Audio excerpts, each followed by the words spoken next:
What's going down, T-Subs and Squad? So y'all already know why we here, girl. We here for Real Housewives of Potomac. Season 5, Episode 4. First and foremost, tomorrow night, 7:15 p.m., me and Scotty will be doing an interview with Jason, who is Medina's brother. For those of y'all who may not know who Medina is Phaedra's now ex-boyfriend, but fake, phony, and made-for-TV boyfriend doing marriage boot camp. And honey, he got a whole bunch of tea that he wants to spill on his fraudulent-ass brother and all his shenanigans. And I don't want y'all to miss it. So make sure to go to my channel, set your reminders on the video that is already posted. It is going to be at 7:15 Eastern Time tomorrow. How your ass is there. Now, getting on the Real Housewives of Potomac. This is Season 5, Episode 4, Celebrations and Strange Explanations. So, Gizelle is taking dance lessons with Gracie, and Gracie lets her know straight up she's annoyed. Don't feel bad, Gracie. I'm annoyed with your mammy too, because this whole relationship that she trying to have with Dixie Kong's daddy is fake, phony, fraudulent, and it's a made-for-TV relationship so that he can keep her hands out of his pockets long enough, because we know that you got a little half-brother running around there somewhere. But we just gonna move right on along, because you know that's adult business. Karen meets with her sister Matt, and they was planning a housewarming party. Girl, this housewarming party was a complete mess. And it was a mess because it wasn't even a housewarming party. It was a Karen party. That's really all that it was. And the only thing that Ray was there to do was fund it. Because, see, if it was a housewarming party, we going to get to that in a minute. we going to get to that down the line. So Wendy and Robin meet up with their boys at the park, and they begin to talk about the sippancy. And in the middle of that, you know, Wendy lets out of the bag that Candace told her that Gizelle was a mean monster. Put a pin on that, because we're going to get to that in a minute. Candace meets up with Ashley, and Ashley admits that she has done some things and said some things that was really mean to Ashley. That was mean, nasty, and hurtful, and she didn't mean to say them. And in the middle of that, everybody starts to get their invitations for Karen's housewarming party. I'm really glad that Candace apologized, but I'm sorry. I honestly feel like apologies were needed on both sides, because, you know, Ashley wasn't innocent in this entire situation that was dealing with Candace. She wasn't. The same time that, you know, yes, she was very mean and hurtful with the things that she has said, but Ashley, so were you. And I don't feel as though that it's really right for you to be absolved from your nonsense simply because you pushed an old man about your puss. I don't think that that's right. Like, you don't get to degrade people and talk about people pre-pregnancy. Now, post-pregnancy, you're playing the innocent victim, and oh, you sent me tweets like that while I was in the middle of pushing this old man about my coochie. And the whole thing about it is, as much like she said, I didn't know you was in labor. Me and you was going at each other back and forth. It was never a situation where it was one-sided.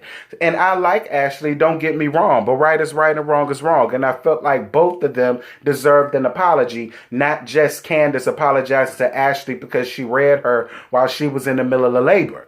Girl, I don't care that you about to have a baby. You read me and I'm going to read your ass back. So I just honestly felt like apologies was deserving on both sides, not just on one party.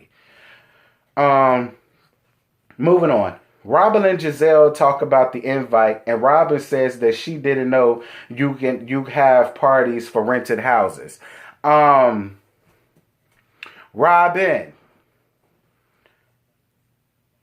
I don't want you to ever in your life get it in your head to where you think that you can read about anybody renting a house, apartment, condo, mansion, or compound, considering the fact that y'all are renting a tiny ass outhouse down to one of them damn places where I'm more to show your neighbors bump Biggie and Tupac all day. Like, you don't have the right to read or roast anybody about what they decide to do with their house.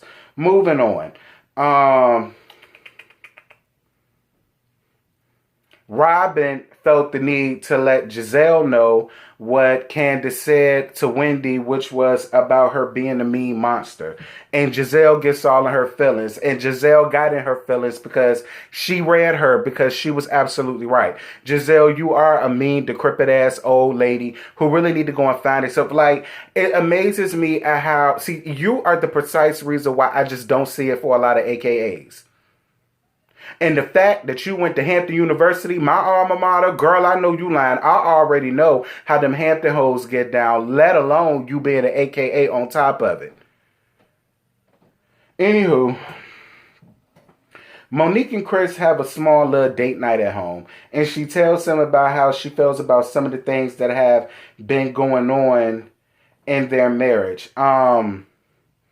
Monique, you living a good life, and I don't think you need to be ruining it with semantics, okay? Monique, you don't do shit. All right, now you claim you have a whole bunch of businesses or whatever. Girl, you don't do nothing but sit at home all day and take care of the kids, and I feel as though that's all that you need to be doing. So, girl, don't be sitting around here trying to act as if there's so much that you need. And much like Chris said, well, anytime I want to do something with you, you always say that you tired, you don't feel good, your feet hurt, you got a headache, you got the gout, you got sciatica, and all of the rest of this stuff that you pretentious ass women like to say. And I was with her when she said, you know, it's not always about the money. But so what is it about? What is it about? Because the same, it goes both ways. He set up and said, well, the times he do want to do stuff to you, you act like you too tired because you was with the kids all day. So, I mean, you know, it's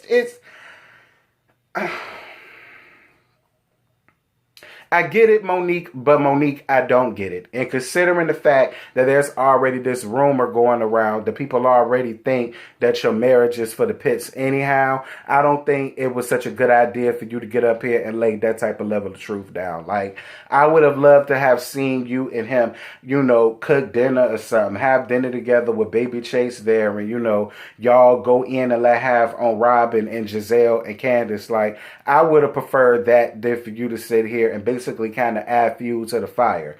But whatever. Candace and Chris have a picnic to talk about, one, having kids. And she talks about the conversation that we had with Ashley and how she wants to have a conversation with Gizelle. There really wasn't much to that. I mean, I like Chris. Shout out to Chris. But there really wasn't much to that. Like, I don't know. I kind of feel like there was a filler scene that we did not need to have. I feel like Candace and Chris are boring. And, you know, I could live without seeing Candace and Chris together. I'm just going to be honest. So, Karen's black confessional look is the look that I was expecting the grand dame of Not a Dime thing to have on. And not that ugly tangerine looking with that caked up base makeup and the blonde. Like, no, I don't want that. That fabulous black gown that she had on with the hair cascading down to the side and, you know, like very Jessica Rabbit-ish tease. That's what I look for from Karen. Not that other look. Throw that other look away. Karen, keep this black. This is the look that I prefer you to have. It makes you look youthful. That other look you had, girl, you look like you got one foot in the grave right along with your old ass husband. Moving on. Kyle comes over to see Gizelle, and Kyle started off as Dixie Kong Daddy's barber, but then he decided to hang out with Gizelle for whatever reason. And she tells him about the conversations that she's been having with the girls about Jamal, and she talks about her real feelings towards Jamal. Gizelle, you ain't got no real feelings for that damn man. You saw the fact that he became pastor of a mega church. All you saw was dollar signs and decimal points. And that's why you so gung-ho to try to get this man back into this fraudulent relationship. It basically goes back to what Monique said about you living large and in charge with the church's money, tithes and offerings, building fund, sick and shut-in fund, and every other fund that the Baptist people have. But for what it was worth, Kyle did give you some really great advice. He gave you some real old lady sitting under the tree type of advice, and I could tell you was listening because you was crying. But I wonder if you was crying because you was listening to him and he was right, or was you crying because you knew that this situation was completely stupid, idiotic, dumb, and it's not going to do anything but make your girl. Because the thing about it is, and Kyle was absolutely right, the only thing that these girls know is how their daddy was a philandering cheater that always hurt their mama. Their mama was always laying in the bed alone at night while he was running around making babies and doing whatever the hell he wanted to do with the rest of these damn little young women around here that's down to the church house. And he's absolutely right. Just because you gotten over that don't mean that they have. They're still young girls. But shout out to Gracie for, the full free promotion to New Birth that I feel as though need to be tore down, because that's just crooks worshiping whatever. Moving on. It's the day of Karen's party and everybody shows up in their Sunday's best. And Robin shows up late to the party with 3 boxes of pizza.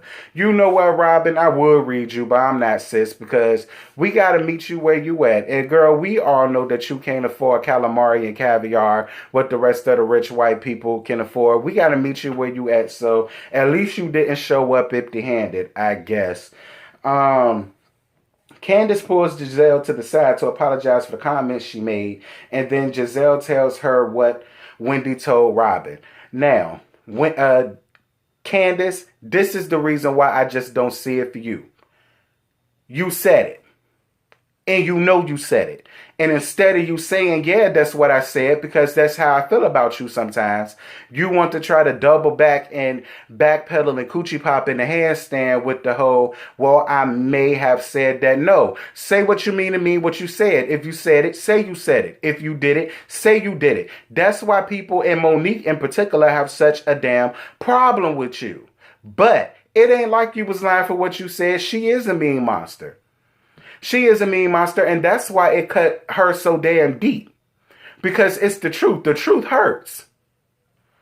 So I ain't necessarily mad about what you said, because you was absolutely right. Girl, quiet as kept, I would have gave her ass the business to Wendy. But girl, don't be no bitch about it. If you said it, say you said it. And if you did it, say you did it. Gizelle ain't about that life. I already know that. She's an AKA from Hampton. Moving on. Karen comes out in a pink pantsuit looking like the Pink Panther mixed with a little bit of Pepto-Bismol. And she does a small dance. And Gizelle and Robin keep asking why Ray wasn't a part of the festivities. And we see Ray going upstairs when Cameron was going around looking for him. And that was the end of the episode. Now, I will agree with Gizelle and Robin on that. Like I said, that party had nothing to do with that damn house down to Potomac Falls. That house was just something that the producers told Karen that she needed to do something. So Karen went on ahead and tried to make it about the house so that it didn't have to necessarily be about her, but it wound up being about her anyway. I mean, it was a little bit obnoxious, but I live for Karen, so I'm going to let her have it. But y'all, that's all I got. I ain't got no more to giggle. Let's get the discussion popping. Let me know what y'all thought about tonight's episode. And until tomorrow night at 7:15, make sure you're there for this nasty piece of interview that me and Scotty is going to give Medina's brother. I'm going to talk to y'all later. Bye. What you're given, that's how we live it. Don't be mad at the system. It's simply how we've existed. I hear a lot of people talking like they politicians and choose to be an accountant because it's safe in the business.